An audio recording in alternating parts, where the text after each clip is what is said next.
participated, Jeff's a no, but Peter's a yes. Call the meeting to order. Roll call, please. Mayor Sui, Present.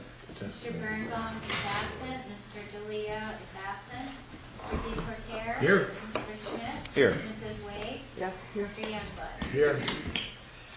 Notice of this meeting was provided to the Burnersville News, Courier News, Star Ledger, filed with the municipal clerk, and posted on the municipal bulletin board on December 12, 2014. Please all rise for the Pledge of Allegiance. Pledge allegiance To the flag of the United States of America and to the republic for which it stands, one nation, under God, indivisible, with liberty and justice for all.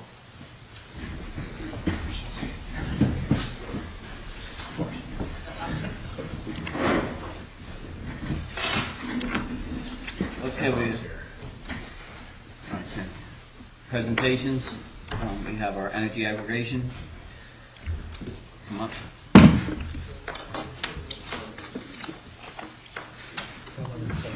that thing. They can choose the viewers. Oops. He's playing games with us. Not male or female.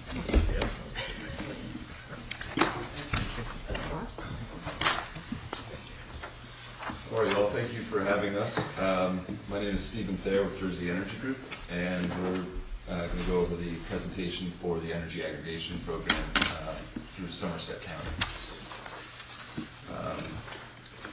It's a little bit longer of a presentation. I'll try to get through it, but hit the points that are very important.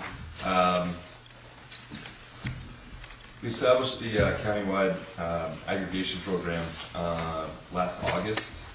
Somerset County is the lead agency on it, and municipalities are allowed to participate by adopting an ordinance, which, if the savings aren't there, then you're not obligated to go into a contract. The county isn't. It's just if the opportunity's there and it makes sense. Countywide consumer protections are quite very important to us. I'll go over that later in the presentation.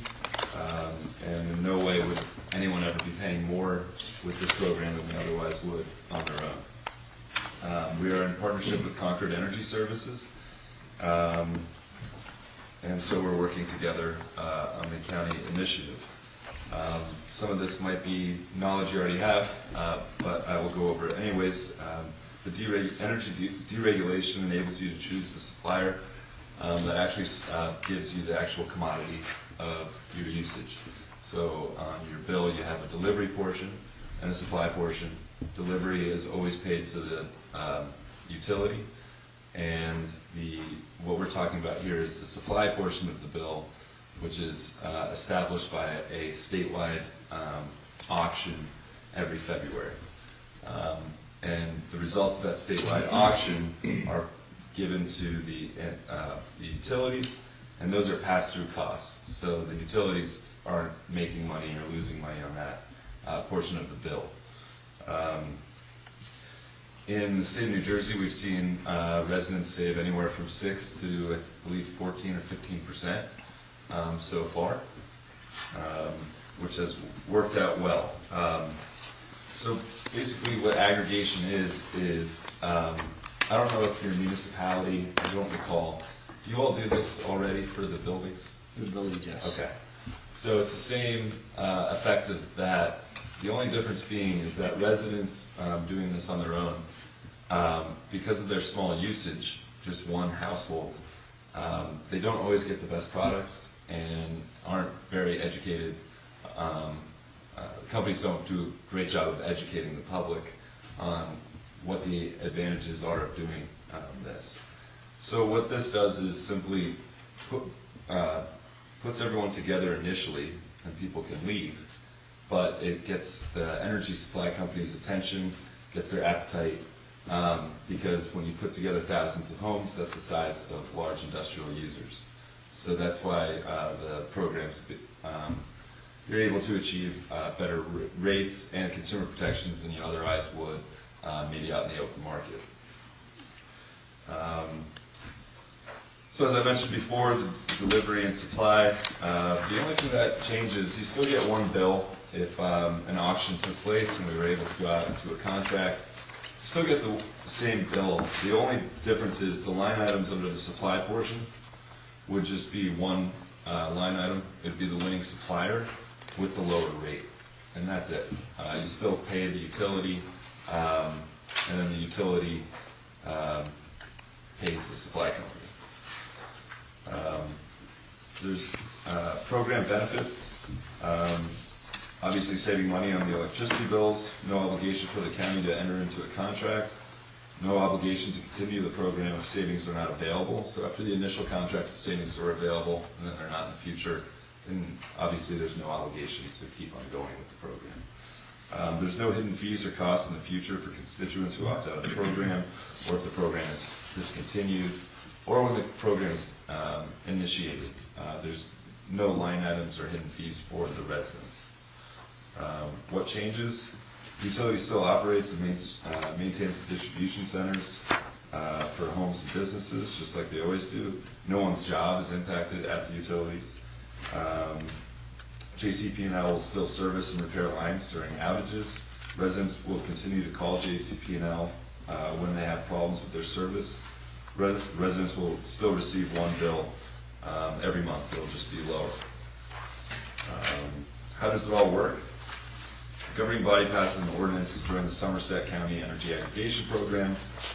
Our companies start working with the local utilities to obtain estimated usage data for the residents. We work with the BPU and Rate Council. This is a very heavily regulated program. It's the most regulated out of any state that has aggregation programs. So it's about a... Oh, this is New Jersey. That's right. So from start to finish, even after the ordinances are passed, etc., it's about a 3 to 4 month lag time that we have to go to the BPUs and the rate councils and show them everything. They need to approve everything. No matter how many times you've done this before, every time you do it, even if it's the same piece of paper, you still have to do it, and then they have 30 days to get back to you with certain things like that, of that nature. We would initiate a education campaign comprised of town hall meetings, informative direct mail, advertisements, and news releases to keep the public well informed. That takes place before the bid. So we wouldn't start that, as I mentioned, the timeline of 4 months, 3 to 4 months. We would not start that right away because we don't, we get asked questions like, well, what's the rate going to be? You know, things of that nature. Commodity markets can change a lot in 4 or 5 months. So we like to get a better, 6 weeks out from a bid, then start really educating the public on what's actually happening, because we actually have an end goal in sight and we have a ballpark of where we're looking to be. What you need to know, we are not affiliated with any third-party supplier. We're only concerned with getting the best deal on behalf of the community. We are paid a sales commission from the winning supplier, which is embedded in the fixed rate that provides savings. The low rate is locked in and cannot change until the agreement expires and bidding begins anew. Maybe last year, Star Ledger published a couple articles last winter during the polar vortex. A lot of companies had signed people up, and they were actually on an index rate. So when it became very cold, the markets went sky high, and people were paying a lot of money, more than they usually were. Also, the problem with that is you only can change, meter reads occur every 30 days. So, and you have to, switch a supplier, let's say 14 days before your meter read. So once you get your bill, you've already used a month's worth of electricity, you get your bill, you notice it, and let's say you didn't get it right away. Well, the problem is that some people were stuck on those programs for 2 to 3 months, even though they knew they wanted out. What this program does is completely vets that whole scenario where it's a fixed guaranteed rate. That would never happen, and it'd be a better rate than the residents would be able to achieve on their own. What we do, we are hired by the county, access the program manager. We oversee and advise on the aggregation process from start to finish. We work with the county and communities and with third-party suppliers by running a bidding process where these suppliers bid on the participating municipalities' energy loads. Our extensive experience in residential aggregation has proved to be effective and efficient. We have an experience page. Jersey Energy Group has completed these programs in closer to 50 communities in Illinois so far. Illinois had a program that predated New Jersey. So we actually have the lowest rates in the state of Illinois right now for, I believe, 23 communities out of 750 municipalities. Those are a list of some of the places that we've been adopted in. Concord Energy Services is very well equipped. They have a State of New Jersey Energy Consultant contract. They represent the County of Passaic, doing the same program. Burlington County Bridge Commission and Burlington County Aggregation Program. We also represent Gloucester County Aggregation Program for the county. So how it works is, first you say you want to participate, and then passing an ordinance. Now, as I mentioned, ordinances, it's a little misleading, and I wish that it was more of a resolution situation, because ordinances are usually final law, as you all know, in local governments. It's not saying you have to get into one, as I mentioned. It's just saying, we're actually not, by law, allowed to go into contract if it's above the utility rate, because that defeats the whole purpose of the program. When that happens and we set a bid date, we start educating the public, sending out direct mail pieces, town hall meetings, etc. We would have the bid. If it's appetizing and it looks worth it, then we go into contract. Then there's an opt-out period, which the state regulates as 30 days, but our contracts that we negotiate, people can leave at any time during the duration of the contract. So just because you missed that, that's just a state regulatory thing.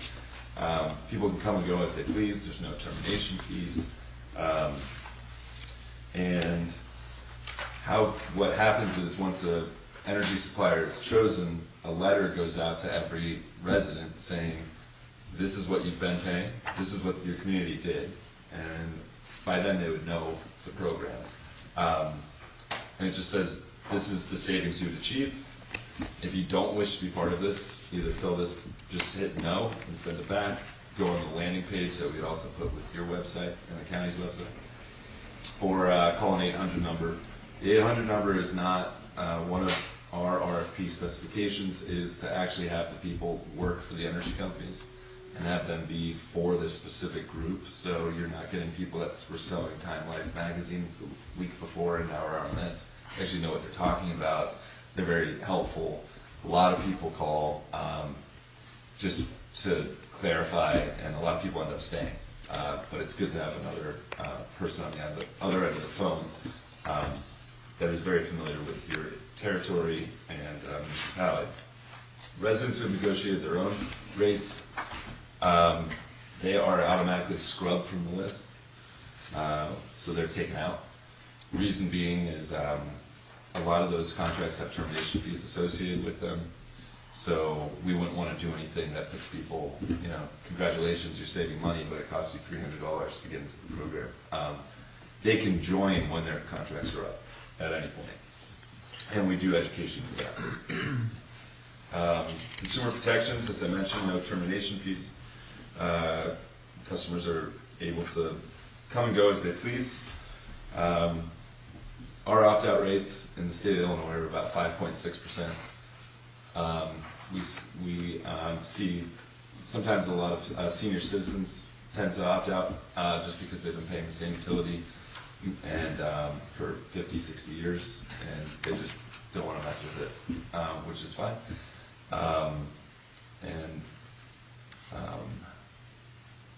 Okay, I had something else to say about that. Budget billing, that's also important.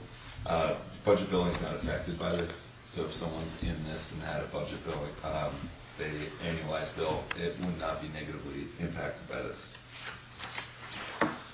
We seek a price match guarantee, which isn't always available. because it has, obviously comes in with built-in premiums. What the budget, what the price match guarantee states is that if you enter into a 2-year agreement, the state changes their rates every June. It allows you to go further out, maybe for better savings, and all it says is that if the utility rate the following June drops below the negotiated price, that the winning supplier can either match that price or seamlessly place everyone back with the utility. No one has to do anything.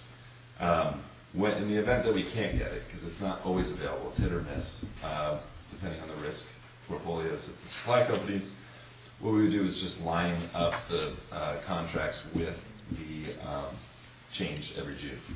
So under no circumstances would you pay more, any resident would pay more under this program than they otherwise would with the utility. Risk management, we have a pretty extensive RFP to vet all the suppliers. By law, we have to be open to every energy supplier that's listed on the BPU website. There's some large companies, there's some small companies, there's some people that might give out a price which is lower, but can't take the influx of thousands of customers at once. So we developed an RFP to kind of vet that process to make sure that they're capable and have the resources available to procure the contract. We look at things like credit rating, financial stability, market cap, customer service, back office capabilities, and track record. And it's a pretty rigorous, there's no way to really get by because we're pretty specific on how we rate the companies. Public education, again, I mentioned the opt-out rates. Our team achieves the complete education through participating in town halls, attending local group meetings, and publicizing aggregation. We want to make sure everyone completely understands, because it is a unique program, but once people are understand it to whatever level they wish, most people do not have a problem with it because it is such a positive program for them, consumer rights wise. And that is it. I can field any questions that you all might have. What's the downside? They're all good things. Anything that might be a negative? Demand possibly in a very hot summer week when it's 100 degrees out? You know, we've been doing this for years, and that's a great question. We get asked it a lot, and I know I'm a salesperson, so I don't always feel comfortable saying this. If it's done by people that know what they're doing, there is no downside, because you can line it up, make sure everyone's saving money, make sure that there's no way that they can be charged more, make sure the education process as well. There is not. I don't find a downside to it. So in any of the municipalities that have already signed on, you've never had a series of complaints, hey, we're browning out, or there's been rolling blackouts, that kind of thing? No, because the utility is still in charge of distributing that power. So the grid, the electrons go around the grid, and just because we have a allotted amount that we're giving the community, it's not like that energy is made and directed towards just Burnsville. So no, we haven't had issues with that in the past. I have a question. You have an article snippet here. Springfield officials say energy co-op program could save hundreds on utility bills. This was in 2013. Yes. Have they? That's a great question.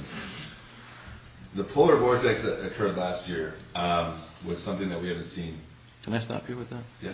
This polar vortex, that would imply people have electric heat. That wouldn't really affect, cold weather doesn't affect electric bills as much as hot weather, correct? Usually correct. So Except the library. in the summer, Except the library. in the summer, you're right. AC demand is a lot more popular than all electric heat.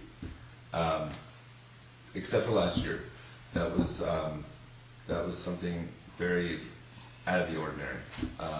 And what it did was it really, a lot of the natural gas companies, the fracking has been going on for like 5 or 6 years. Well, that caused natural gas to go so low that people started turning the fracking facilities from natural gas to oil. the energy companies, so that gas would go up, and now we're seeing that in the oil markets, right, because oil's plummeting, or, you know, is down. I haven't looked at it today, but the last few months. So last year the rates did go sky high, and it actually depleted about 50% of year to date where we were as a country in natural gas storage reports. That comes out every Thursday from the government at 10:30 a.m. And so what that did was it kind of put the futures market, which we work off of, out of line. And so we had the injection season this fall was very good. We replenished a lot of what we lost and took away some of the uncertainty that was there, because it's hard to gauge as an energy company how much risk you're going to put in something when the storage levels are at historic lows, the lowest we've seen in definitely over 5-10 years. So last year was not a great year for the program. We weren't able to get into a contract. We're actually with Springfield now, working with them to get into a contract, and we're redoing our BPU rate advocates because so much time has elapsed, we have to redo it. So this year we're hoping is the year where we can go into contract. Now, other communities went into contract the year prior, that fall of 2013. That's when they selected us, but we still had to go through the timeline, and then it matched up right with the polar vortex, so we could never go in. Now, other communities, the 6 to 14%, those people that signed up that year following up to last winter, they all were able to get into contract.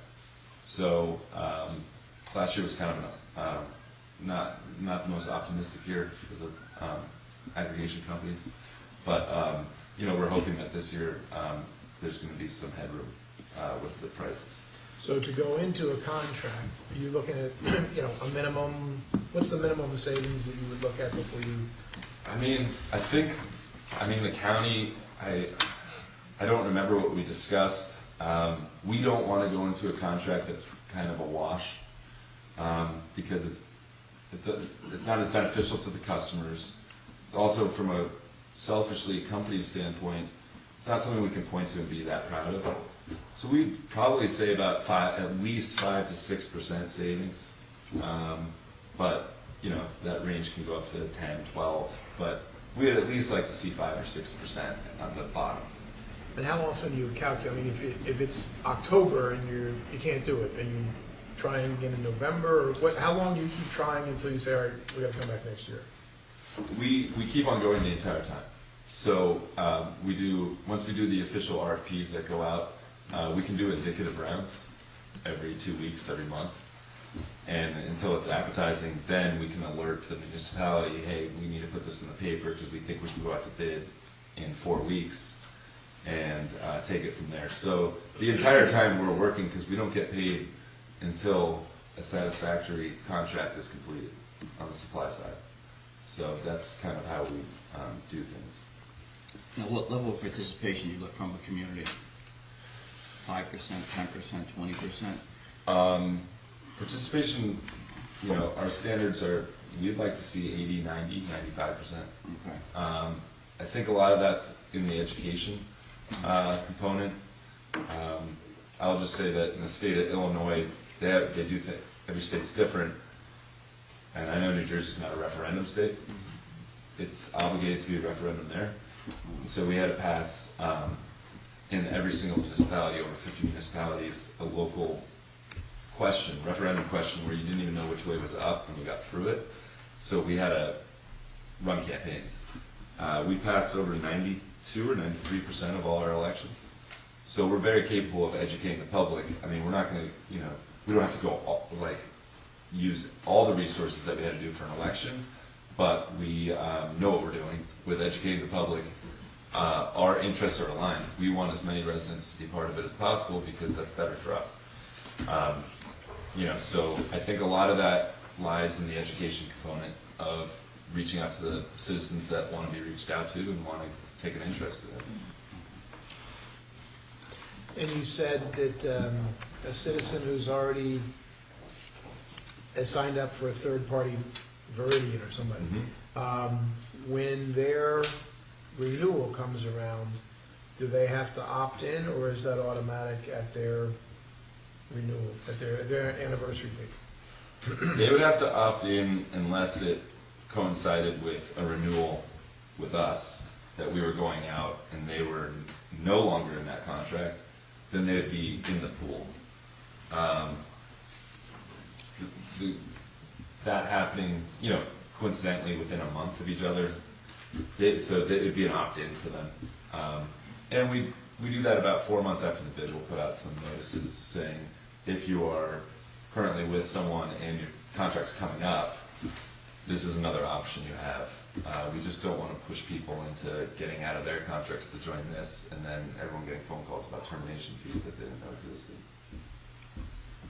Now, say we pass an ordinance and we go forward, and so 4 or 5 months from now, you will go out to bid for Bernardsville's contract. So we would have a different rate than maybe Far Hills or Basking Ridge or whatever else, because you may bid ours, if I'm understanding you, in September, and you might bid Basking Ridge's in November and get a different rate? That's a good question. So we're working with the county now and setting a realistic deadline for the first group of Somerset counties that want to go forward. Who's in that group? Right now, Somerville is in it, and we are. And they've committed. They've passed everything. They've passed the ordinance, okay. So we're trying to get them some friends right now. Okay. And we've been to Peaback and Gladstone, we've been to Watchung. Bedminster is approaching the meeting, and we've been going around to wherever we could. It was a tricky thing, and no one really likes to have us in January, and then you all have budgets, so it's been kind of not as fast, getting in. Right. But that's the way we do it. So we're working with the county to set a deadline in the near future, next 2 months probably, 2 or 3 months. 3 months might be a little long. I don't want to be quoted on that. So we would work with that, and then whatever initial towns want to go out, you all would be in one. And then if the doctors happen in fall, which would take them into the second people into the winter, then we would just do another round with them. So you would bunch a number of the local towns. So it looks like you're focusing now on the northern Somerset County. You don't have Montgomery, you don't have Franklin. I mean, those are much bigger towns. Right. Yeah, my notes here don't say anything about Franklin. Yes, I guess I do that.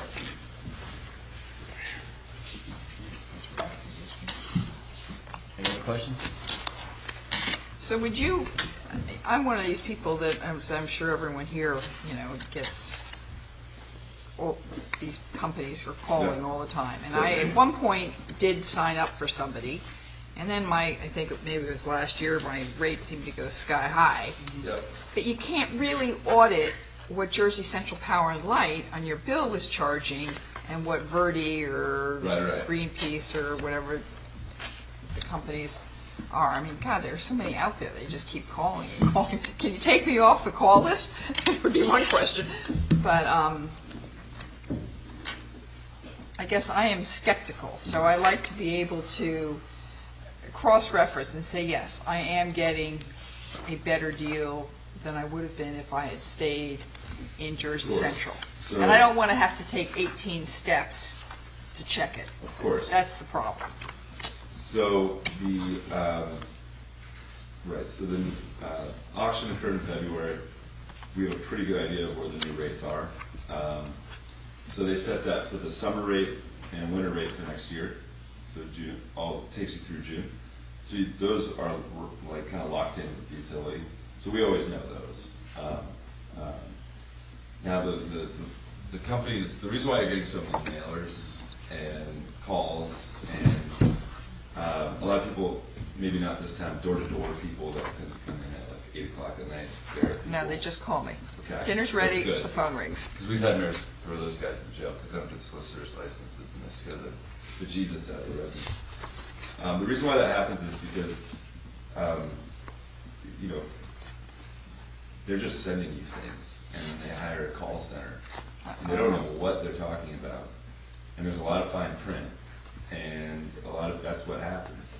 So when we initiate one of these programs, since it's completely vetted with most of the time Fortune 500 energy companies, with no wiggle room in anything, what happens is they tend to leave the town.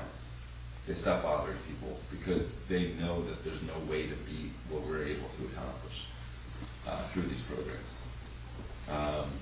Once renewals time comes in, like within 3 months, 4 months, it'll pick up again.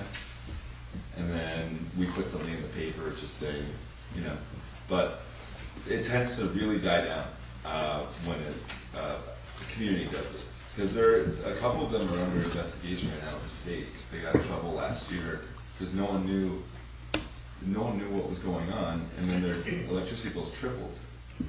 And this program protects you from that, and it protects the residents from that.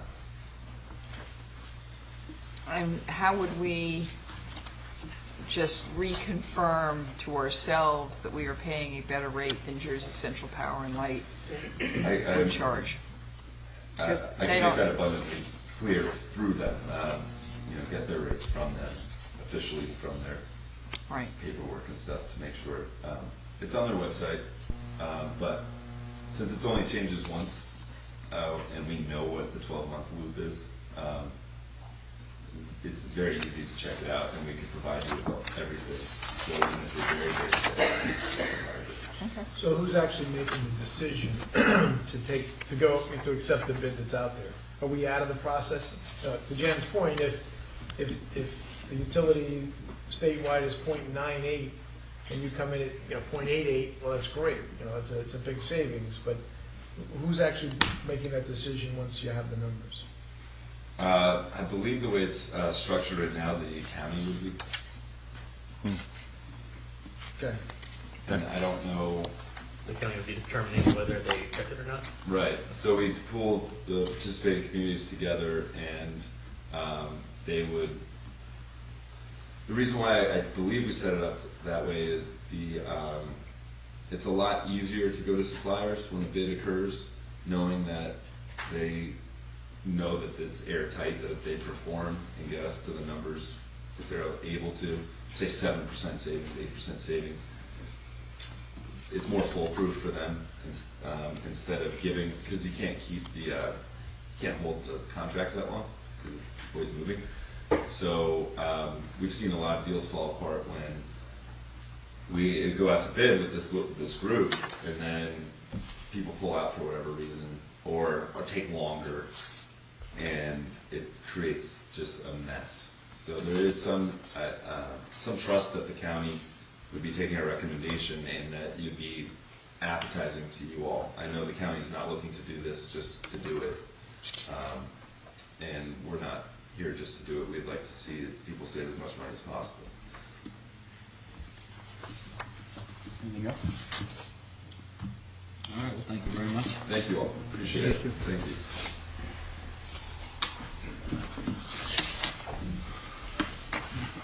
All right, approval of minutes, February 23rd and March 9th. Any comments or changes to the minutes? Janet? What? Nothing special? I'll entertain a motion to adopt. Moved by Mr. Reporter. Second by Mr. DeLeo. All in favor? Aye. Opposed? Abstained? The ayes have it. Open session. At this point in the meeting, the mayor and council welcome comments from any member of the public. To help facilitate an orderly meeting and to permit the opportunity for anyone who wishes to be heard, speakers shall limit their comments to 5 minutes. If reading from a prepared statement, please provide a copy and email a copy to the clerk's office after making your comments, so it may be properly reflected in the minutes. Anybody from the public wishing to be heard? Seeing none, I'll close the open session. Move to ordinances.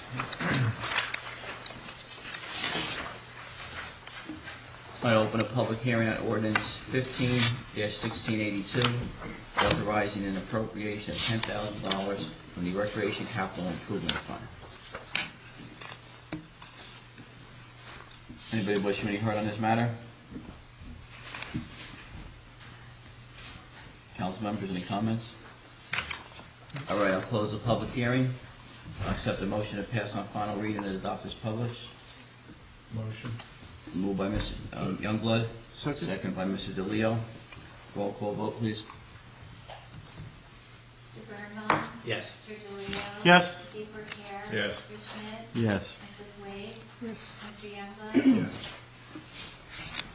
Okay, I'll open a public hearing on ordinance 15-1683, expanding the duties of the Borough Housing Advisory Committee. Anybody from the public wishing to be heard on this matter? Council members, any comments?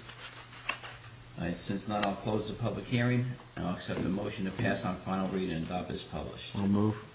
Second. Is that you, Chris? Yeah. Moved by Mr. Schmidt, second by Councilwoman Waite. Roll call, please.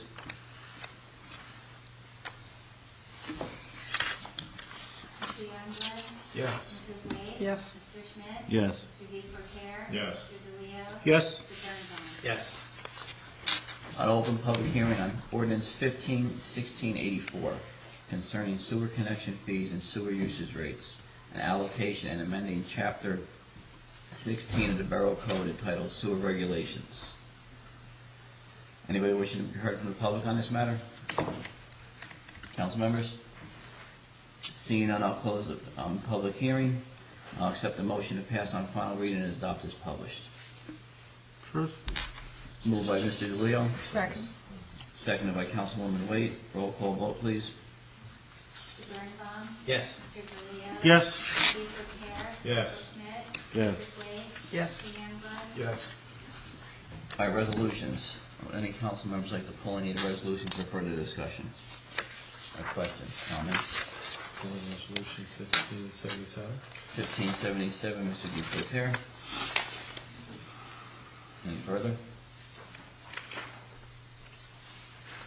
All right, I'll accept the motion to pass 15-75, 15-76, 1578 through 1588. I'll accept the motion to move them. Second. Move. Moved by Mr. Paramount. I'll second And this. second. Second by I'll Mr. second this Waite. You second. did all in one. Roll call, please. Mr. Youngblood. Yes. Mrs. Wade. Yes. Mr. Schmidt. Yes. Mr. DePerrier. Yes. Mr. DeLeo. Yes. Mr. Birnbaum. All right, Councilman Duputer, On 1577. 1577, I just had a question on the monies that come back from Round Top. What's proposed with that money and everything else? I guess Jeff and John. John, you It was want a to? considerable amount. It was like over $100,000 you saved on that job, right? Yeah, we wound up, partially due to the contractor, partially just due to the field inspection, we were able to mill out a lot of sections rather than having to reconstruct them. Saved a lot of DGA, a lot of base, a lot of excavation. Also, we had a rather successful negotiation with the contractor. He was looking for $40,000 as a final payment. We negotiated him down to $8,000. So that added into the $110,000. I have my ideas about what I'd like to see done with $110,000. I don't know if anyone's been on Parks Gravel Road lately, but it's falling apart. Yes. And I'd like to see that money go. We already have a drainage project that is out to bid right now for drainage work on the lower part of Parks Gravel. Money's already in the 2014 capital ordinance to pave from Jockey Hollow down to Old Army. I'd like to use that money to mill and pave the upper section and make it passable From Jockey Hollow to the border. to the border. But we can discuss that further in public hearings. Very good. All right. So we saved how much again, John? 110,000. 110. So we move it to another project and keep going. Excellent. Good job, John. Good job on That that. Roebling Road, I mean, that is just horrendous. Drainage is also out for that. That road will also be done this year. So the three roads that are really bad up there, Roebling, which goes into, Roebling into Mountaintop, yeah. Right. Roebling to, no, the next one And the afterwards. next one, Post Kennel. Post Kennel, and then back around with Boulderwood are on this year's plan. Those are three bad ones. Now, you'll do Boulderwood at a different time, because if you can't use Roebling, you have to, Correct. John, Right. One We'll will stagger be it. for the other. right. All right, any further? I'm good. Thank you. All right. I'll Move to take a motion to move. Moved by Mr. Deportaire. Do I have a second? Second. Second by Mr. DeLeo. Roll call, please. Mr. Birnbaum? Yes. Mr. DeLeo? Yes. Mr. Deportaire? Yes. Mr. Schmidt? Yes. Mrs. Wade? Yes. Mr. Youngblood? Yes. Okay, report of municipal attorney. Any questions or comments on the report? Okay, being none, I'll move the council committee reports. Public safety? We have not met, well, I mean, the police have spent most of their time dealing with sewer problems, and we've had some down trees, but, and I know they are working to try and help over off Mount Airy, the roads off Mount Airy, but we're going to deal with the generator later. I think we're going to discuss the heating in the library. The monthly report we submitted was pretty clear cut.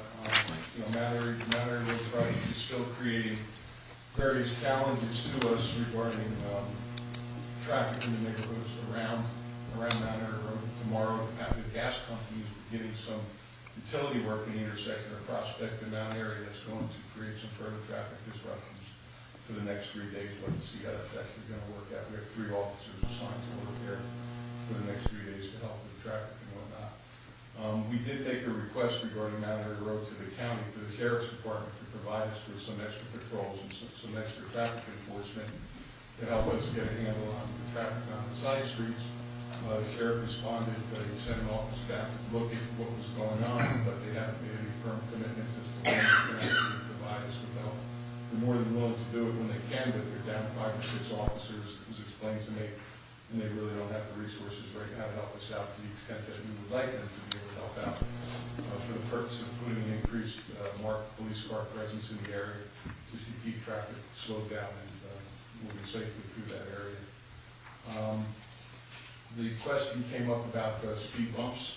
I think Councilman Youngblood had emailed me about 2 weeks ago with kind of an open-ended question about possibly utilizing speed bumps on some of the streets up in that area, Liberty, Farmers, that were getting an extensive amount of traffic. I think that's something we can explore in the police committee a little further to see if maybe they're warranted temporarily while the construction is ongoing.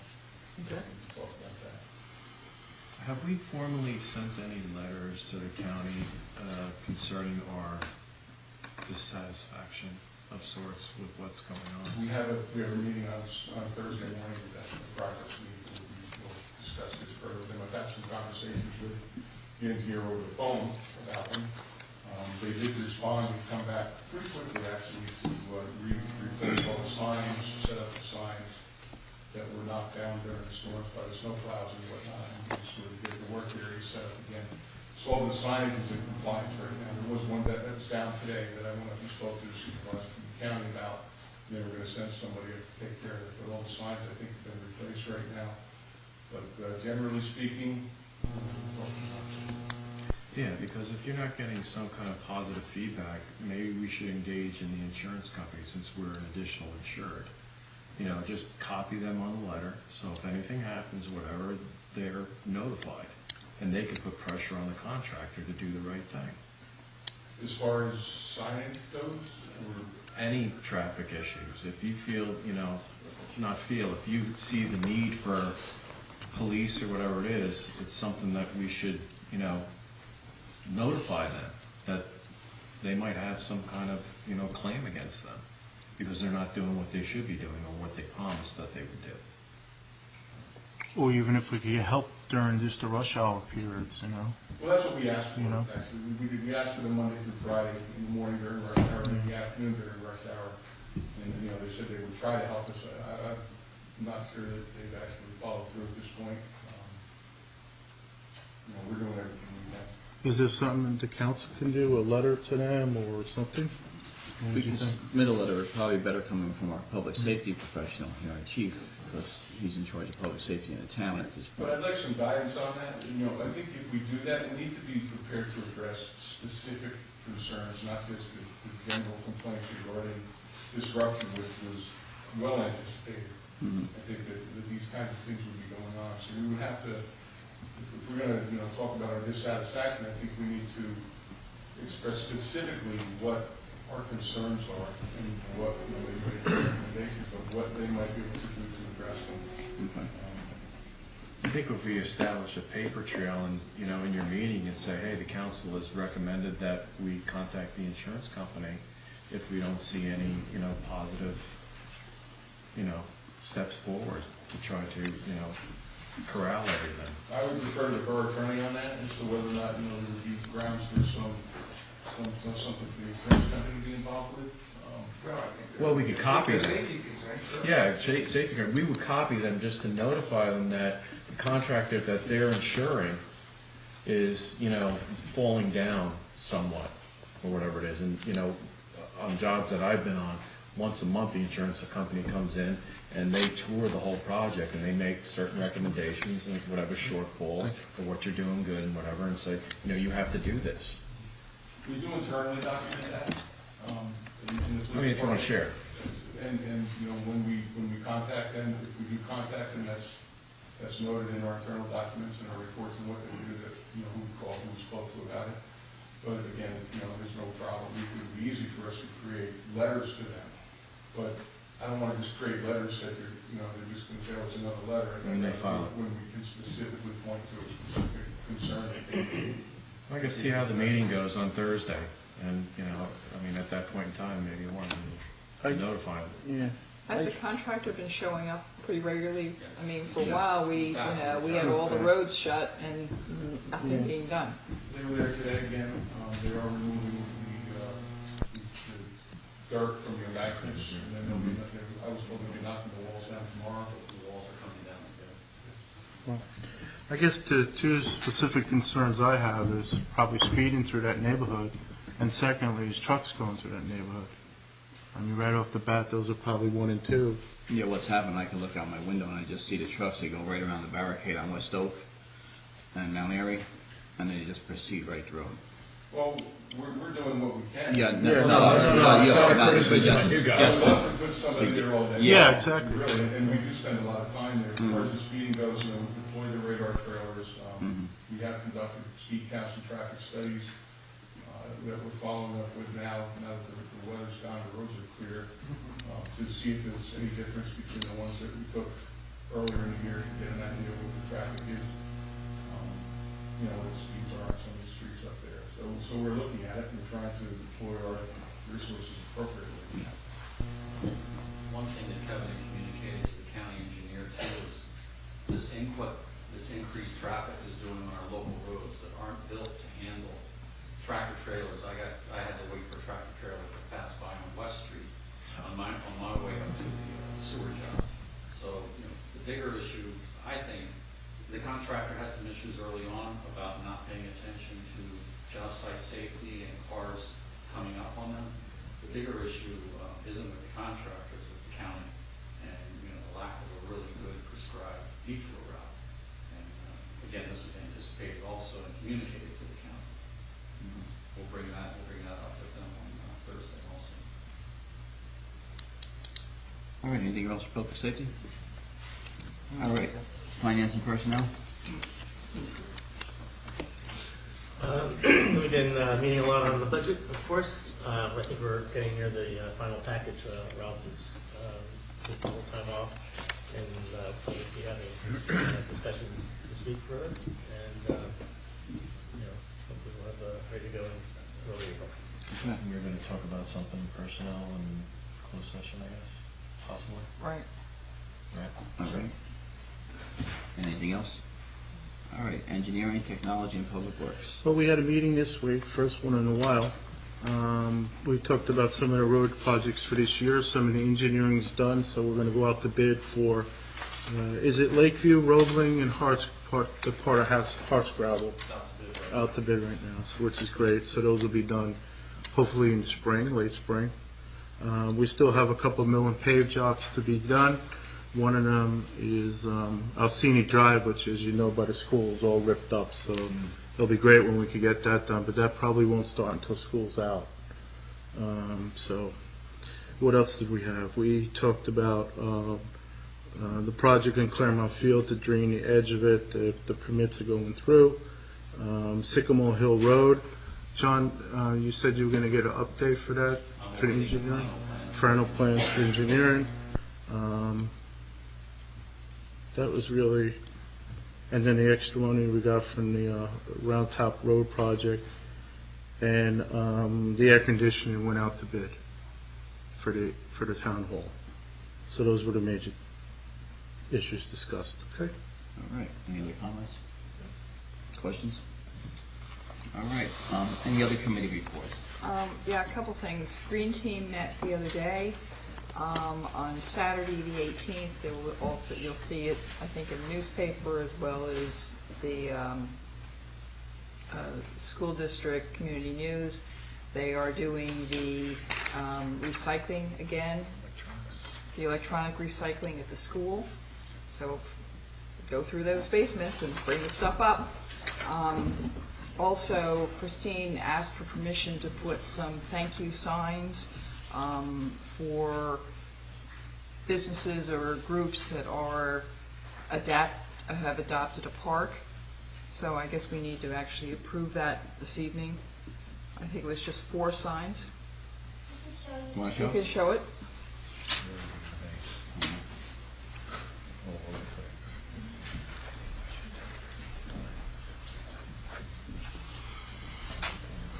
To share, because we're the green team and we don't like to. That's okay. We're good at sharing. But that, it would just be your, typical little one signs that you see for campaigning and stuff. Thank you very much. She also has the email, right, Janet? The email version of it? Right. You need that. But, it would just be posted at Kiwanis, right out here at the Rose Bowl and Claremont and. Polo Grounds? Polo Grounds. So, Just to thank those who have been cleaning up and to remind people not to throw their trash, because I think if you know that somebody's volunteering their time to pick it up, you might be less likely to throw it. And can we make sure that at a lot of these fields, and I admit I'm not spending as much time with these fields as I used to, but, in the spring, once the sports start, every kid arrives with a bottle of water or a bottle of Gatorade, and we tend to have inadequate numbers of recycling bins. Right. So part of the problem is, they'll throw it in the general vicinity, but It doesn't get the empty. tops are, the bottles are just spewing over the tops. Right, so I think that's more of like people speaking up and saying, which I do, whenever I see it, I'll just, speak up and say, it's gotta be How do we get emptied, or more sometimes I'll just empty it. blue buckets for the parks? If you let me know how many and identify where they're needed, I can get those through some of the. We can talk. I can get that. Okay. But yeah, if you give us your permission, the green team's gonna spend part of the grant that they got to put up those signs. Okay. Vote now. It's fine with me. Some towns have done fundraisers where they educate the public and sell reusable containers so you don't have to throw away bottles all the Oh, time. the because water that's- bottles. Yeah. And there's, famous on the fundraiser programs for I move for the vote. All right, I'll accept the motion to adopt the park signs and thank the volunteers to be placed in our parks by the Burnsville Green Team. It's moved by Mr. DePorter, Second. second by Councilwoman Waite. Do we need a roll call, Sandy, just all in favor? All in favor? Aye. Opposed? Abstained? The ayes have it. Thank you, Christine. I also should say, the Green Team, thank you to Ed English, we got a $500 grant, which we are going to put towards hopefully working on extending the water supply at the community garden. Okay. So he's, I think, been in touch with you, John? I got an email. Any other committee Oh, reports? and they also met with the Warren Blue Ridge Deer Hunting Group. So they came the other night and talked to us about, what they could do to help us come next fall. We were talking to, Bob Baker's talking to Baskin Ridge, so we're moving forward on that. Very good, thank you. Which group was that? The Warren Blue Ridge Deer Hunting Group, they're in Sterling. All right, Bill? In terms of shade tree, the only real item to report, last year they gave out a couple hundred trees in April. Looks like that distribution was oversubscribed this year. They lined up a second handout that's going to be in June sometime, so once we can lock that down. So we will be able to have that distribution, probably set up the same way at the school like they did last time. But they will be able to do that probably in June. In terms of HVAC, I think we'll wait till we discuss the change order and get into the rest of it. We'll do everything at one time. All right, anything else? We had a Board of Health meeting right before this meeting, and nothing to report, no major problems. All right. Any further? All right, items of business. 11A, Garden State Food Fest. You have a proposal in our package, a request. We just can't accommodate the traffic they're talking about. Who's asking? Katie Myler more than me Okay. as a fundraiser, and the gentleman from the solicitor near the company, he would run the actual event. Mr. Mayor, I did ask for someone to either be here or to make sure we had a written proposal, and I did not get a proposal, and I don't know if somebody's here. Okay. Part of it, they outgrew Berkeley Heights with 1,100 people. Berkeley Heights is a pretty Yeah. large venue. When I mean, spoke with the just gentleman and asked him for his ideal site, he mentioned where the races are held, and I told him I could promise him there was nothing like that in Bernardsville. Yeah. So Your backyard. it seemed like an unlikely possibility to me, but I Yeah, I didn't think get Kevin- anything in writing. His head would explode with everybody over there. Yeah. The 1,100 traffic. people. I'm off duty that day. Thousand caretakers on May 3rd. What a great idea. All right, I think we can move on. All right, Do we we'll need just to table vote on that, I guess. All right, we'll table that, yes. Can't we just say we're not going to do it? But I don't want to leave people on it. Sure. Yeah. I'll just vote on it now. Contact them Just and say say, we just don't have the capacity anywhere in town. Okay. Everybody in favor with that? Yes. Yes. All right. Opposed? Okay. Yes, it's have it. All right, Lakeville Industrial Park. Gentlemen's here. Mr. Mayor, Council, How are you? my name is Jim Brady. I've been running Lakeview since its inception in 1998. There's a total of 27 lots within Lakeview, 26 are owned by members of Lakeview Industrial Park. The other lot is owned by the borough. They use it for their rifle range and storage or whatever. We have an existing septic field that's been in existence for about 20 years. Septic fields have lives, and we're concerned, just like the ones over. We're looking to ask the Borough Council to include Lakeview in your master plan for your sewer system. That's it. Okay. Nice, so you had figures in here also. We do, yeah, Kevin Yes. Page submitted them Okay. for your consideration. Any concerns? John, you have any concerns with that? Or? Yes, there are some concerns, not necessarily from a flow standpoint. The flows, I believe, that were mentioned there are rather small. Back when I started here some 30 years ago, we had Malcolm Perney working with us when taking a really good look at the possible contributors to our sewer service area. And at that time, it was decided, back then we had no idea what was going to go into the quarry. It was heavy industry then. Now it's light industry. And it was decided at that time that they would be their own separate sewer service area because we didn't know what was going in there. We are a municipal system. While we do have a few auto body shops, restaurants, grease, it's mostly municipal waste that comes into our sewage treatment plant. And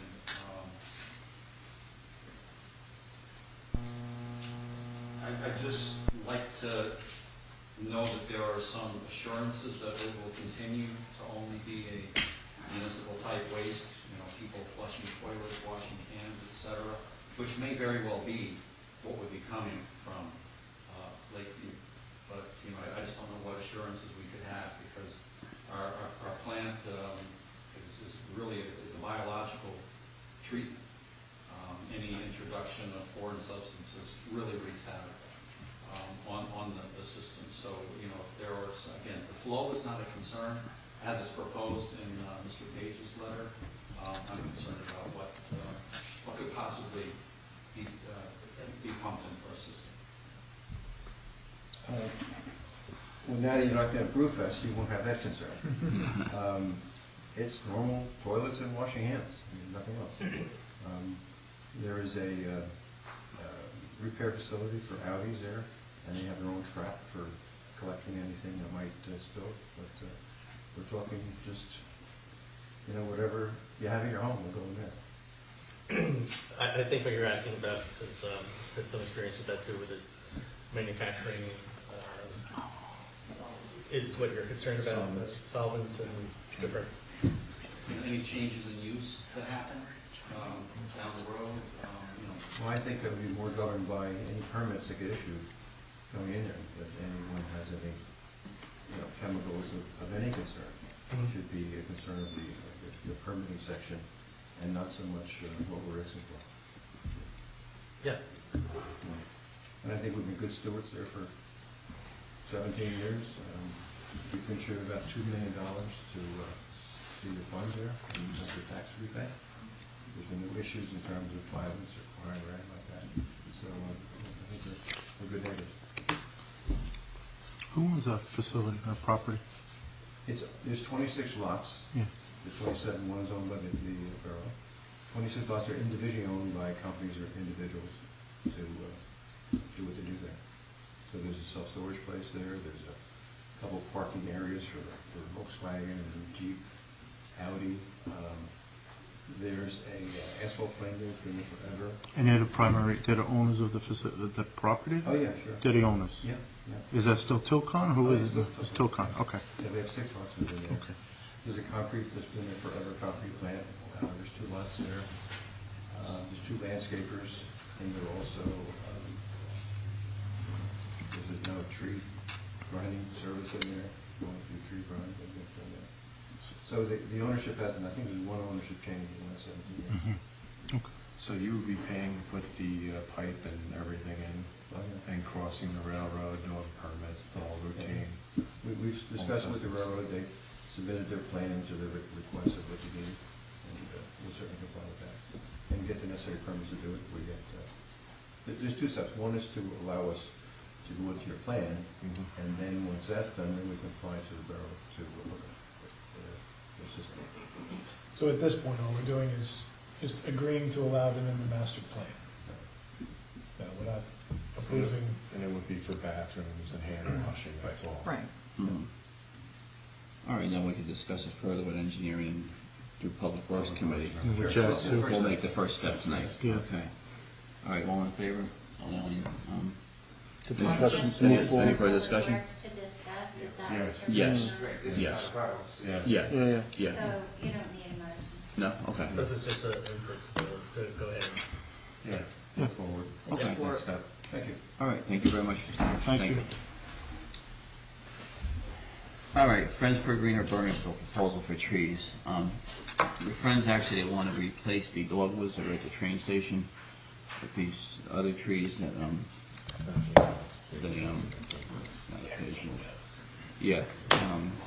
they proposed, in doing so, they want to just basically have Country Mile Garden pull the trees out, replace some of the soil, and replant.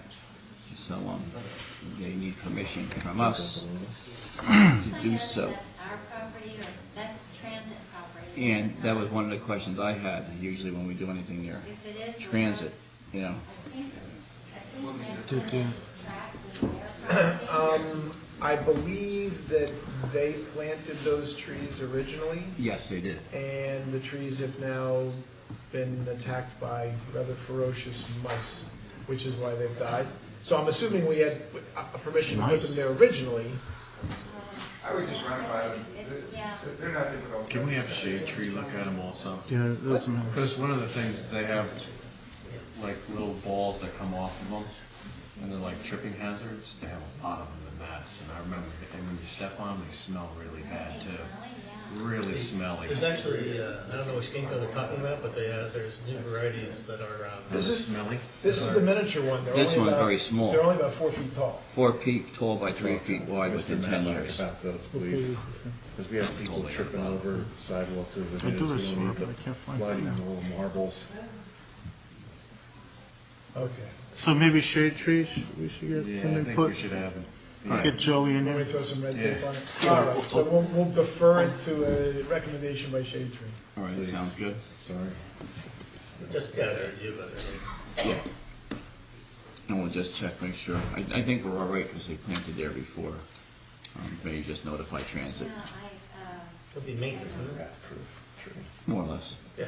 It's actually replacement maintenance, but it's close enough to maintenance. That's it. Oh, here you go. All right, recreational trails program. I included this in the package for discussion. There's a grant available. Yes. So we move forward. Actually, I spoke with Ed English before the meeting, and he's willing to also assist with that. Good. So, So what Right. property are we looking at? I'd suggest Any or Peter's all? track. Peters Track. What? Peter Shack? That's what I'd suggest. okay, There's a couple of them. all right. Work on our passive recreation. So Open Space is working on this? It has to go fast, so. Yeah, It has to go very fast. And maybe yeah, the by town can actually, April 30th. can we do it I using believe town Open resources? Space, through the Land Conservancy, they actually mapped a few trails also, already. They've actually satellite tracked them, so. Who's the leader on open space? That's a good question right now. I thought you were. I am the, yeah, but I don't think there's been a meeting that I'm aware of. All right, maybe we could get an email going and get a meeting, Yeah. so we could find out what they have mapped and get this grant application in, because I think April 30th is the deadline. And for the grant application, you have to have specific trails mapped and requested. I believe so. John, They we marked have a a couple already. map, Base map. we have a base map we can use, John, if you want this. Okay. Just let me know when you get it. Yeah. Yes, Christie. Now, I have to ask a question. Sure. Would you consider putting a trail around this pond right here? Around Irvine? Like, is that another We'll possibility? consider anything that makes sense.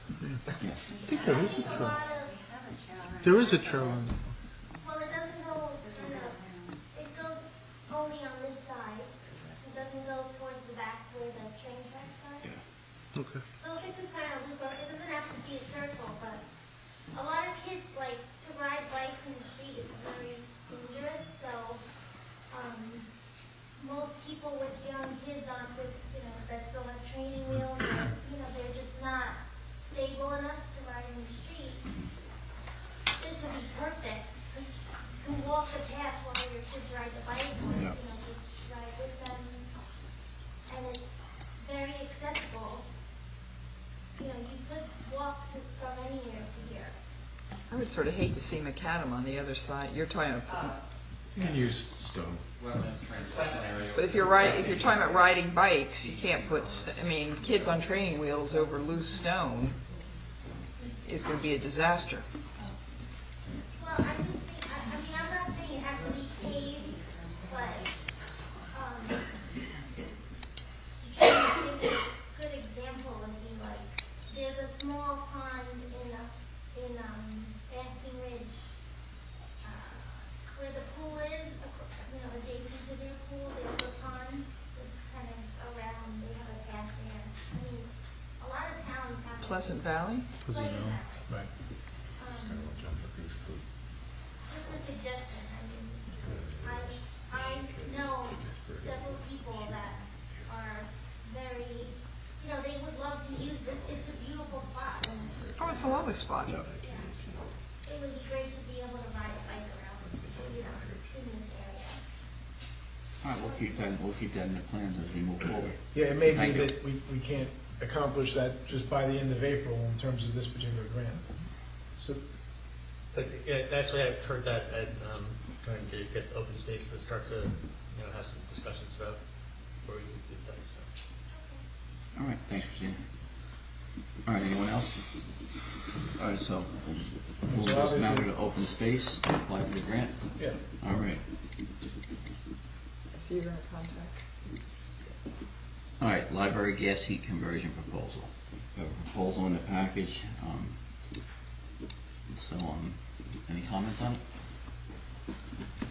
$200,000. 198, yeah. Chris, this is your alley. It is. I think this is, I think we've all agreed. I mean, in theory, I agree, but I looked at the proposal and it's, can't add anything to it. Yeah. Heating, Gary? heating units are going to be smaller and lighter. This proposal was put together quickly, and it's not the end of the world. There are about 4 things that we think we ought to look at further. But this is what you wanted for now. Right. One order of magnitude. Right, Yes. right, right, Okay. right. Because the things that we want to look at, I don't know, we don't know whether there's a contingency built into this, but, there should be into any proposal of this sort. We want to look at permit costs, we want to look to see if PSE&G would have the incentives to help us with the piping.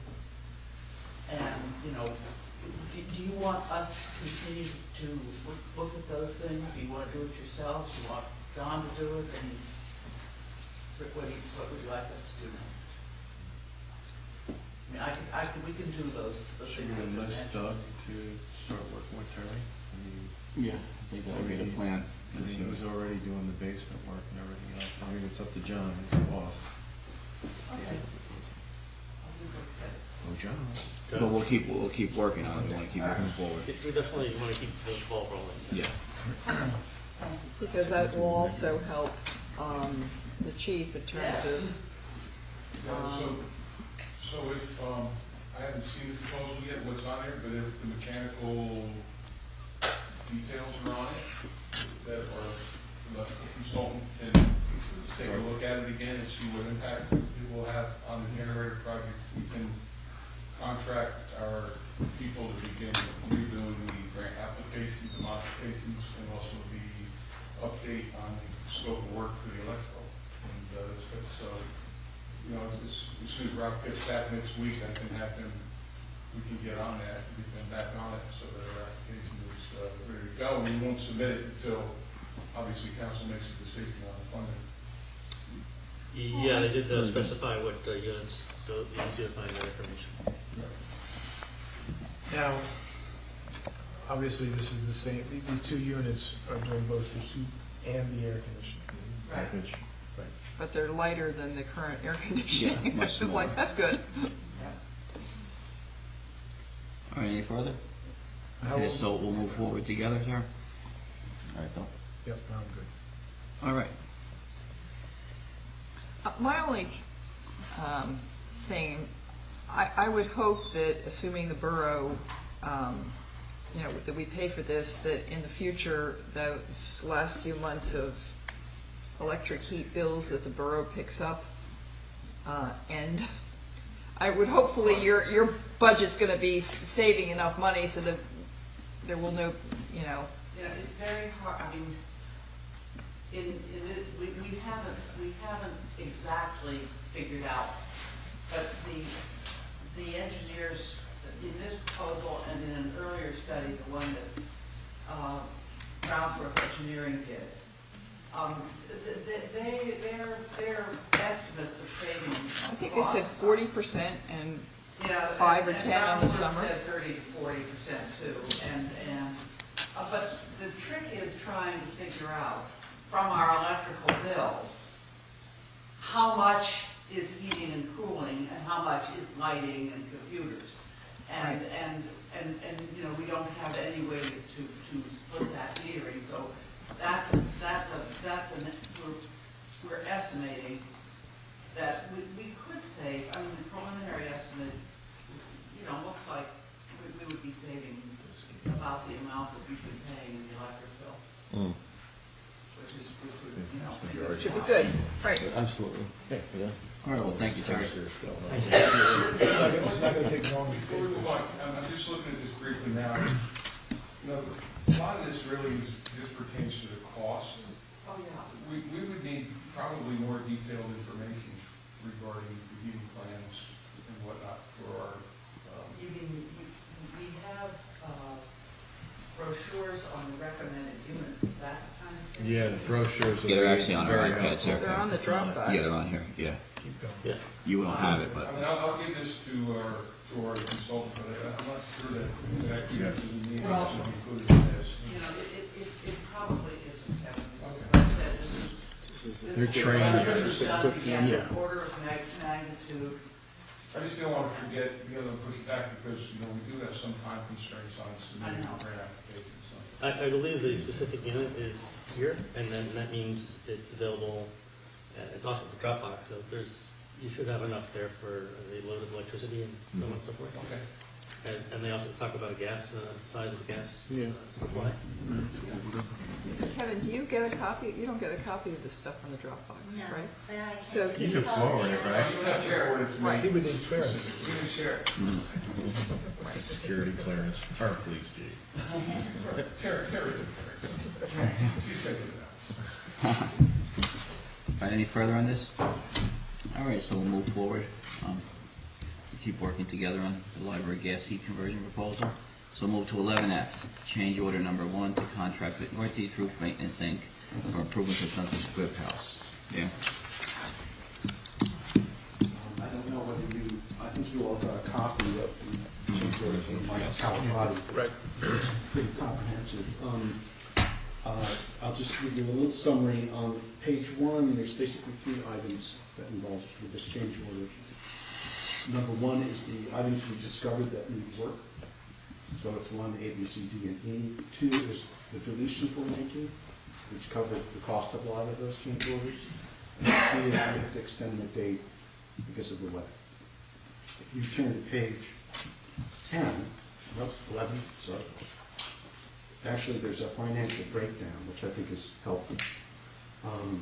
For one thing, when the contract was awarded to NRM, Michael Calafati held back about $11,000 for anticipated change orders. And then we got permission from the county to shift some of the focus on the project. So, for example, there's a little stone building next to the house we call the smokehouse. And that was, we got money to redo the roof on that. But we're actually going to just tarp that for now and kind of mothball it and shift the funds for that over to the main house. Because essentially what's happened is with any project like this, you discover things as you open them up. And so the corner of the house that's closest to the road, if you're facing the house on the right hand, that whole corner, which is about 1830, unfortunately has been rotting for about 20 years. So the post and beam structure in the corner has to be removed and replaced. That was due to an uncleaned out gutter that probably hasn't been cleaned out in 20 years. But the top one just ponded in the water. So we've got money allocated to do that. The basic deal here is that there's no cost of the work.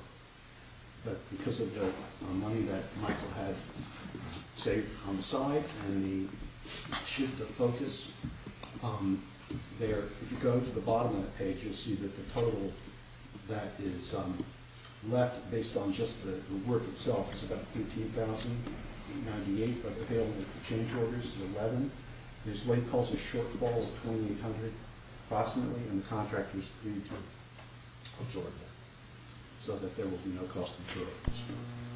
I can get into a lot more detail if you want. I'm just trying to kind of give you an overview about this specifically. So, if you know how much detail you want. Yeah, I have a problem with item number 11. They're charging $1,600 to tarp a roof. I think that's outrageous. That's a tarp that is a heavy-duty tarp. It's $300 to tarp, it says in here. Okay. Yeah, it's a heavy-duty tarp, but I don't think we need $1,600 worth of labor to put a tarp on a No, roof. it's very small building. Well, this has been looked at.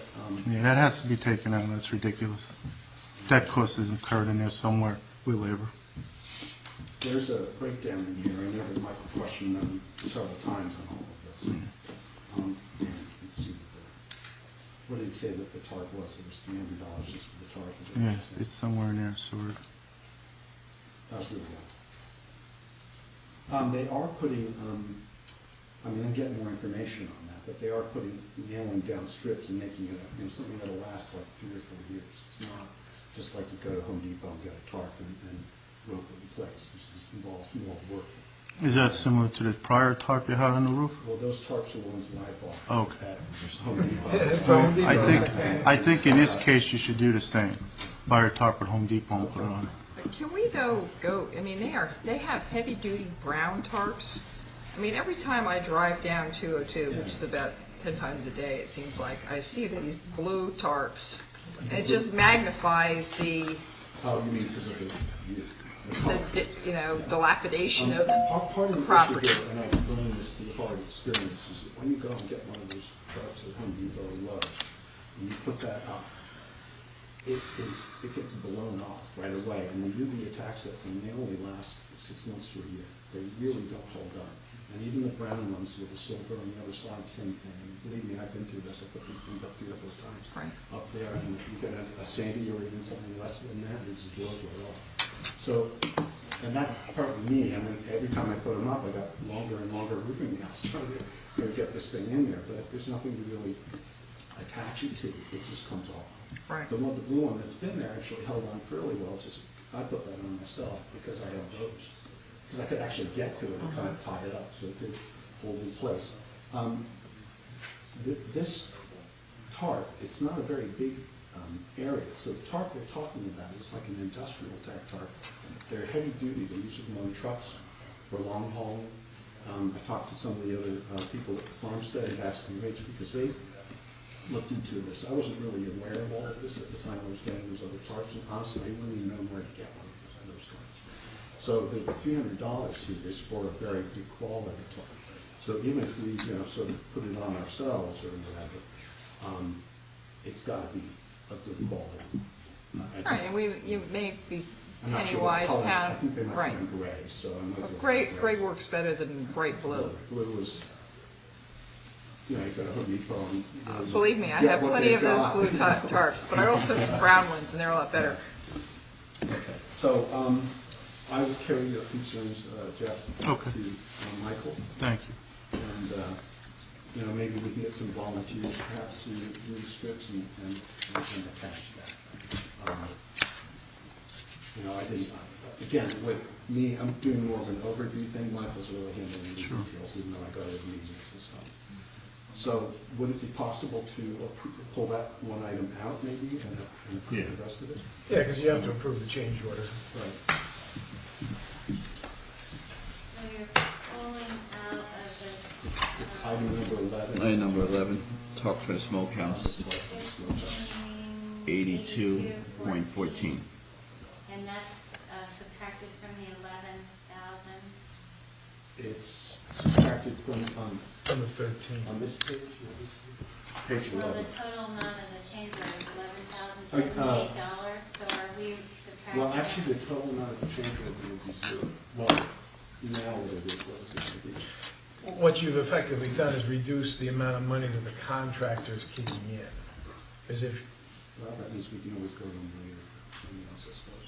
right. So, where it says shortfall here, Oh, well, Jack, I just don't know what changes will be made to this resolution, if any. It's a reduction in Well, so proposed last paragraph addition. is preamble, so it was adding 11, according to Michael Califati's memo, it was adding $11,078. he would reduce it, you're right, he would deduct it from that, so that means we'll have 1,600 sitting. And also then from the total contract amount, which was $279,678 after the change over, that would be reduced as well by the 1,600. 1682. Correct. Yeah.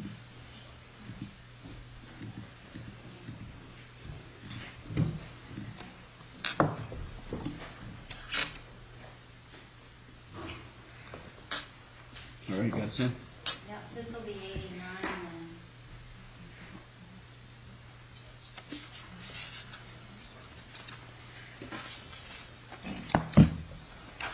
And we deferred the discussion of anything else from historic preservation.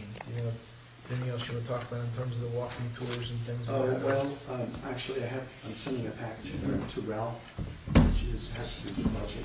We're going to be asking for an increase, and I'm still collecting some information on that. Because we did a walking tour, we'd like to print this for the Olcott, and I don't want to get into this too much because we're going to make more like a real presentation here. But we're trying to do more than just dumpster strips. So the idea is that we'll do an event. We'd like to do a letter to the residents and invite them to an event, which would combine we want to do 2 mailings. We've got the library booked for September 27th, right now, tentatively. But to send a letter to the households in Burnsville, it's got to be somewhere between $1,500 and $2,000. Our budget's $1,500. Plus the grant itself is, all the costs for that are about $400. So it's $400 plus the booklet. We've got about $550 for printing that. And I'm still waiting for the Universal Mailing to give me a price on the mailings. But I'm guessing, $1,800. And this will all be in your... I'm giving them copies of all the estimates and everything. And you said that was the 27th of September? Yeah, that would be for an HVAC event. That would be Right. We can't do an exhibit because they've already got stuff hung up on the walls, but we might have things on. We haven't decided what the topic is. Okay. It seems to be there's a lot of interest in dumpster strips, so we may make it about that. And we did an event last year. That was about the Somerset Hills Country Place. Most people came on didn't know about dumpster strips, so we think there's going to be a lot of questions and we're prepared to talk about it. The real focus is to try to get people to understand all the other buildings in Canada have historic value. We've done this in the past. We have about 40 or 50 photographs framed about this, which we would like to get hung up, but we can't do that for 2016. So we'll do something. Are you going to include the old library, the truly historic piece of property here that was sold by the borough? It's a truly historic property in town. Oh, okay, good. So they didn't lose that standing. Yeah, that's actually one of the photographs. So that we did. We did this, gosh, I don't know how long we've been HVAC, 8-10 years. And so we spent the first few years actually taking photographs just to try to educate people what buildings have historic merit in Burnsville and doing exhibits and things like that. So we figured we got all those photographs, we might as well revisit the topic. And what is the status of the 501c? We'll talk about that in May. Okay. We'll bring an application. Okay. But, I have a sample lease I got from Burns Township for the farmstead, so Good. we can use that maybe as a starting point. Yeah, I think as a council, we really want to move in that direction. That's actually one reason we established it. Good. Maybe we can start talking about the lease and stuff ahead of time so we can pull the trigger right away. You know what I'm saying? going to be Doing- so busy with this grant, which is due April 24th, and I'm writing 2 of them, writing one for Burns Township also, so with that one, they're paying. So. Come on, Dan, we're broke. So when I have to do 2 of those things, April is just really, well, I won't say what I was going to say, but it's tough. May will be here soon. Yes. Yeah. All right, any other further questions? None. I should have said on the green team, though, the community garden is actually opening on April 19th. Sort of, it's the same property, so I'm not. I've been trying to get them to come down to the farmers market when they have the thing Barbara Long sets up to set up a booth just to market. A lot of people don't really know. They are actually going to try and have an open house on the 19th. Invite people that, have got a plot of land up there or a strip of land. I'll talk to Wanda about it. Okay.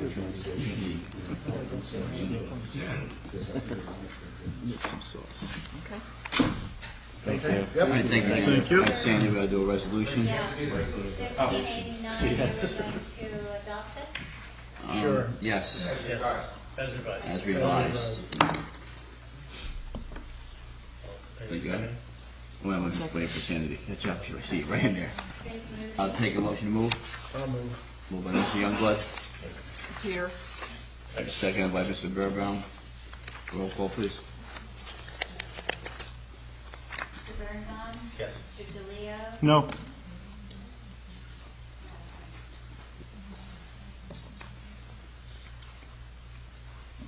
Mr. DePorter? Yes. Mr. Schmidt? No.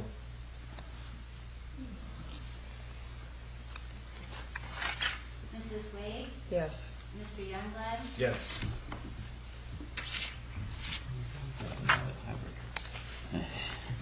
All right, thank you, Mr. Lincoln, thank you very much. Did you need me Thank to you, change Dan. my vote so you can vote? All right, correspondence, I see that we have none, so I'll entertain a second open session. Anybody from the public wishing to be heard?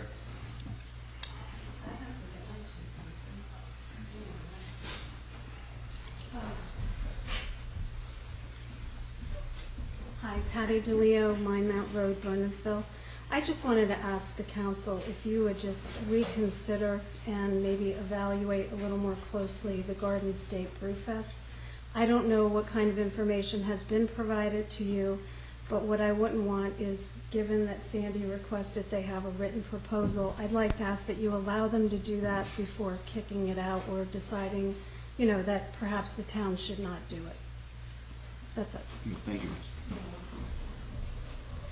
Anyone else?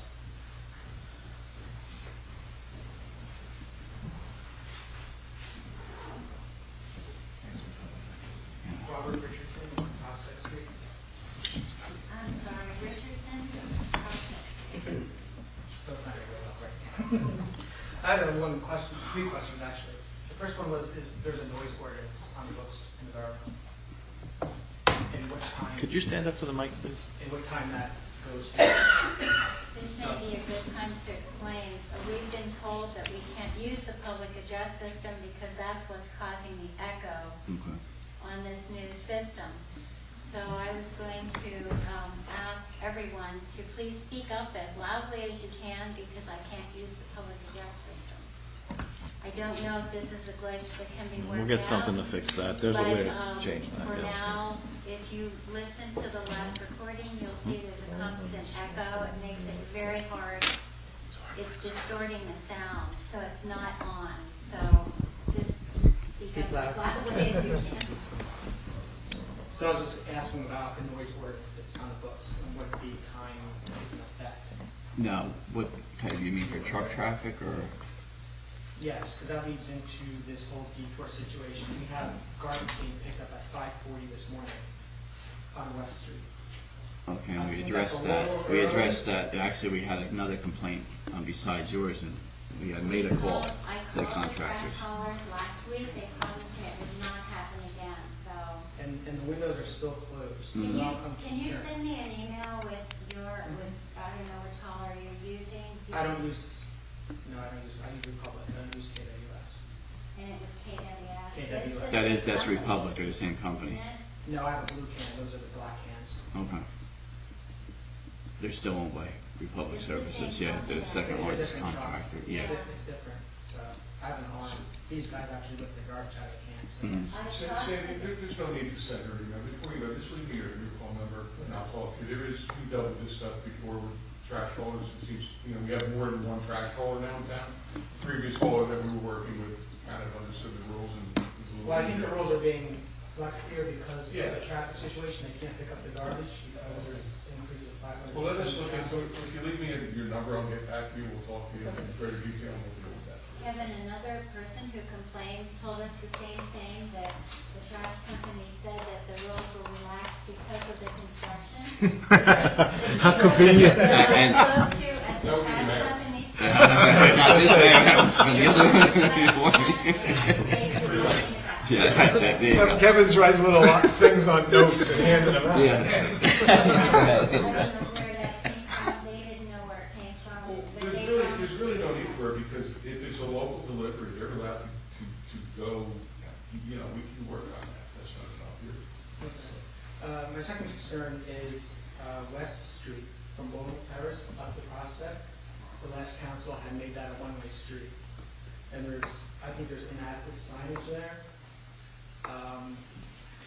There's delivery trucks going down there. There's snow plows going the wrong way. The mailman goes the wrong way. I spoke to the postmaster.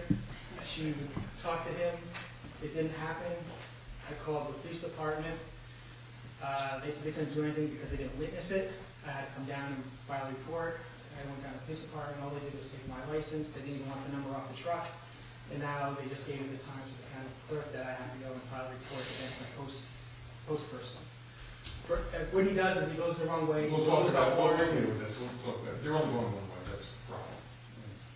I mean, No, seriously, they should be, they come around the corners, Again, they're going the wrong all way. right, so let's talk about it, and the signs are not a problem, we can look at the signs, and obviously, you know, there probably are people going against the one-way. There are residents flow. that do the same thing. Okay, well, that's, we can put the sign. So I can't really go to court against my neighbors. But, and then the third thing is obviously, with the last council, I asked about the detouring of Mount Airy, and obviously that hasn't really been satisfied by the county. Speed bumps would be a great help. And I see the most traffic on Sunday morning, during Sunday. I don't know what ShopRite's have on sale, I don't know what's going on, but it's Sunday, the worst traffic day. You're on. I'm on the corner of Prospect and West. yeah, there's a stop sign right there, no one stops at it, and they just continue to go right around, and there's actually more traffic on a Sunday than during the week. Yeah, and what else I, During the week? See, no, seriously, because I don't know if you're able to observe it like at the same time. It's very difficult to back out of your driveway, it's just a mess. The roads are failing, I don't know, if Vera has a plan to fix all these potholes that are occurring. One opened up within a week, and what's happening is it's all splintering, and the cars are going so fast that they're catching the edge of the asphalt that's up. It's all over the lawns. We're aware of it. So I We're don't know. discussing that with the county on Thursday. You know, it's It's a mess. Do we have a plan to get them filled, or do we need to report them, or is the county logging them, or? We're aware of that.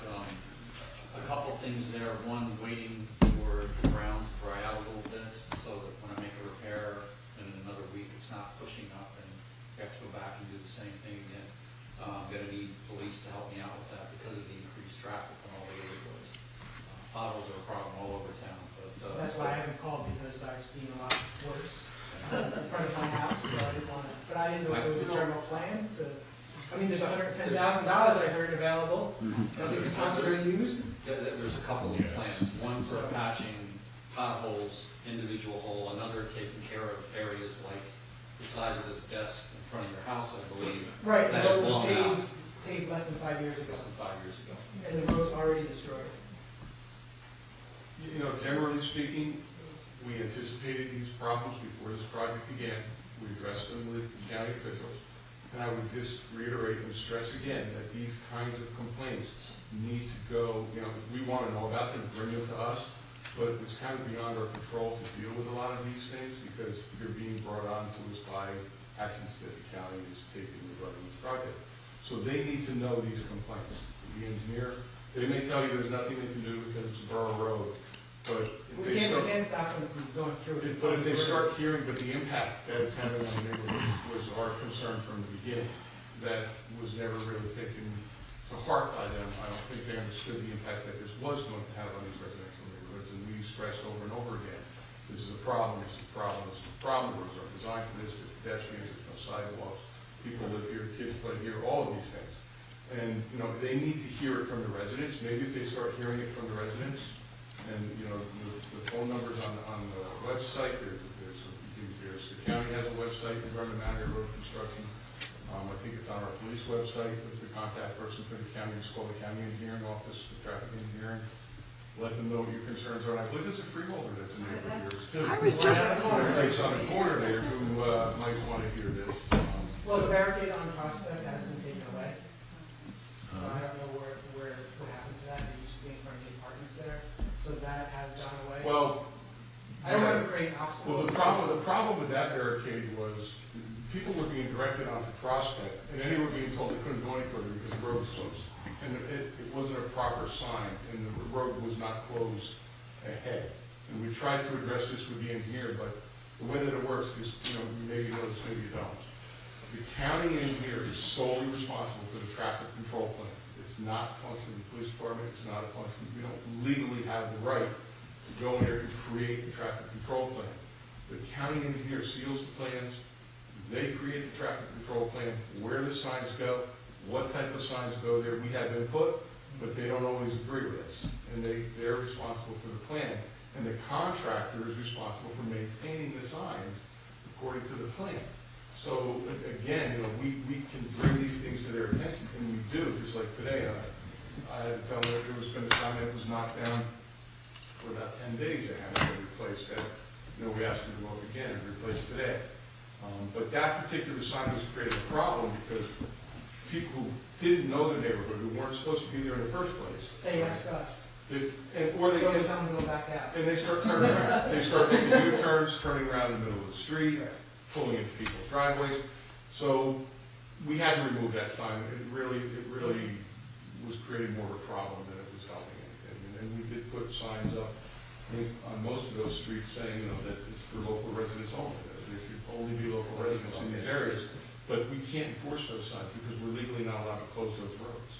So Now, what's happening tomorrow with the gas? Is that intersection going to be open for residents on Prospect? You won't be able to get through. We have 3 police officers, and if they want to close it, we would allow them to close it. They have to maintain 1 lane, so we'll be alternating traffic so people can get in and out of there unless there's some unforeseen circumstance that arises. But the plan is to leave those roads accessible.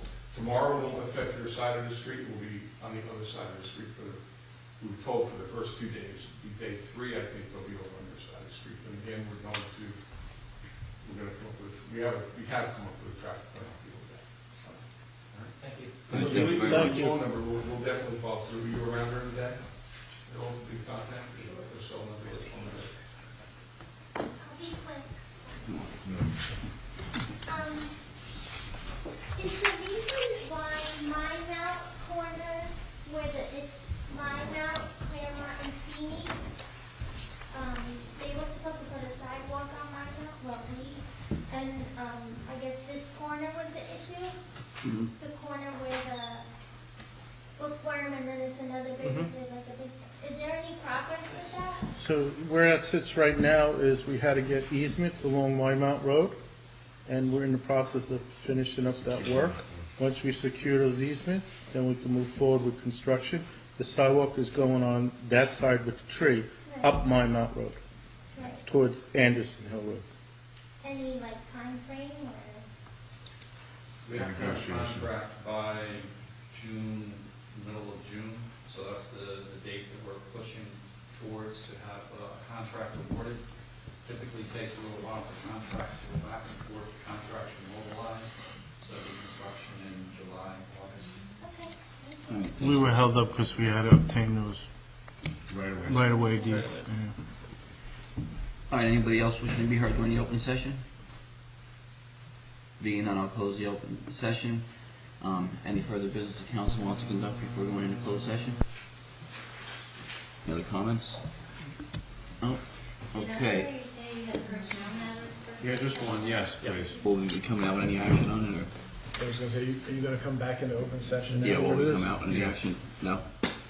Jack, do we have anything to? Nothing for mine. Okay.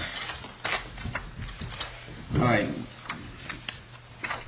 Entertain a motion to go into closed session, move by Mr. Deportaire, Second. second by Mr. Youngblood, all in favor? Aye. Opposed? All right, moving to closed session.